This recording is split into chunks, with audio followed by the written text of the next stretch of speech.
ធ្វើមីញ៉ាំធំ5នាទីបងប្អូនឡើងទៅនោះហើយអស់លុយតិចមែនតើនេះជាគ្រឿងផ្សំបងប្អូនអាចមើលបានខ្ញុំរៀងកាត់លឿនតិចបងជិះរបបុកម្ទេសជាមួយនឹងខ្ទឹមលាយជាមួយនឹងម្សៅស៊ុបនិងស្ករក្រហមមួយស្លាបព្រាទឹកត្រី2ស្លាបព្រានិងក្រូចឆ្មា2ផ្លែភ្លក់ថែមថយមកត្រូវមាត់ហើយបងប្អូនចាំលាយជាមួយមីវិញដាំទឹកឲ្យពុះស្រស់1នាទីគឺល្មមឲ្យវារីខ្លាំងពេកអញ្ចឹងលែងឆ្ងាញ់ហើយលាយជាមួយនឹងជីវ៉ាន់ស៊ុយមានប៉េងប៉ោះជីណាក៏ដូចជាខ្ទឹមក្រហមហើយតើអស់គ្នាអាចបន្ថែមថាប់ភិកតាមចំណូលចិត្តមានប្រហិតហតដកបកាអីអញ្ចឹងទៅតែថ្ងៃនេះខ្ញុំមិនសូវមកដាក់ថាប់ភិកអីទេដោយសារខ្ញុំចង់ធ្វើឲ្យបងប្អូនថាមនុយនេះគឺធ្វើអត់តែ5000គឺយើងអាចញ៉ាំបានតែម្ដងបើចាំមានថាប់ភិកអីក៏ឆ្ងាញ់ដែរណារួចរហឲ្យបងប្អូនឲ្យលឿនមែនតើចិត្តធ្វើមនុយអីដែលលឿនហើយបងប្អូនងាយស្រួលធ្វើតាមសំខាន់គឺអស់លុយតិចហើយបានញ៉ាំឆ្ងាញ់តែម្ដងអ្នកអាសនៈកូនខ្ញុំញ៉ាំមកនិយាយពីថាអូយតំណងណាបងប្អូនសើមនុយនេះទុកធ្វើទៅគឺងាយខ្លាំងមិនខ្លាំងផ្សំក៏ស្រួលរអស់លុយតិចទៀតហ៊ាននិយាយថាពីកញ្ចប់ញ៉ាំម្នាក់ឯងក៏អស់ដែរជាតិកាត់ជាតិបកជាតិស្តេរ៉ុយខូចមុខអស់ហើយអញ្ចឹងអត់ដឹងថាប្រើផលិតផលដែលជួយស្ដារស្អុយមុខចឹងបានឡើងវិញខ្ញុំសូមណែនាំខ្លាំងតែម្ដងជាមួយនឹងលេយោប្រែរបស់ម៉ៃបេឡាមុខស្ដាងសរសៃក្រហមអីគឺប្រើបានដូចមុនខ្ទុះមុនខ្សាច់មុនកាមអីគឺប្រើបាត់លឿនណាគីឡូនេះគឺយើងប្រើនៅពេលយកបងប្អូនចង់ប្រើឆាប់បានផលគឺយើងប្រើទៀងតោតម្លៃសមរម្យខ្លាំងមែនតើជាពិសេសស្រួលរត់ទិញទៀតនៅផ្សាርከន្លែងបោះដុំគ្រឿងកោបអីហ្នឹងមានលក់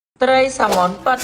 100%ញ៉ាំហើយគឺខ្ទិះពេញមាត់តែម្ដងភាពសាច់ត្រីគឺបែបនេះបងប្អូនអាចមើលបានពណ៌តែក្រូចស្រាញ៉ាំតែជាមួយទឹកត្រីកោះកងមកបងប្អូនគឺជាតិយកទៅណាមិនអស់យើងមានទឹកស៊ីអ៊ីវដែរបងប្អូនថ្ងៃនេះយើងមកមុខបែងត្រីសាម៉ុននិងសាស៊ីមីគឺថាស្រស់អញ្ចឹងអូយជ្រលក់តែមួយទឹកត្រីមកប្រភេទត្រីសាម៉ុនញ៉ាំទៅគឺល្អខ្លាំងមែនដោយសារវាមានអូមេហ្គា3ខ្លាញ់ច្រើនដាក់ចូលមុខគឺខ្ទិះពេញមាត់ឆ្អាបយើងញ៉ាំហើយគឺរលាយក្នុងមាត់តែម្ដងញ៉ាំជាមួយស្រាយទៅពាំងមកជូរឆប់ខ្ញុំសុំហាអញ្ចឹងហ្មងណាគឺថាបងប្អូនជាតិនេះឈុតនេះគឺខ្ញុំបានកំងពីខាងចរណៃចំពោះសាច់ត្រីនិងអាហារឆាវកន្លែងគាត់គឺស្រស់តែម្ដងត្រីសាម៉ុនខាងគាត់គឺខ្ញុំមានទំនុកចិត្តតែម្ដងសាច់ស្រស់សាហាវបងប្អូនពេលបានញ៉ាំភ្លាមហើយជាតិខាងគាត់មានទាំងសាម៉ុននិងត្នោតបងប្អូនអាចធ្វើទឹកចិត្តបានហើយមួយដៃមកគាត់នេះឡើងតំណដៃណាបងប្អូនញ៉ាំបាក់កាដោយសារទៅដាក់ប្រេះគឺញ៉ាំបានតែរបស់តុនបាត់ថៃធូណាវិញរត់តែស្រស់សាហាវមកថាត្នោតនិងសាម៉ុនឬក៏ប្រភេទត្រីផ្សេង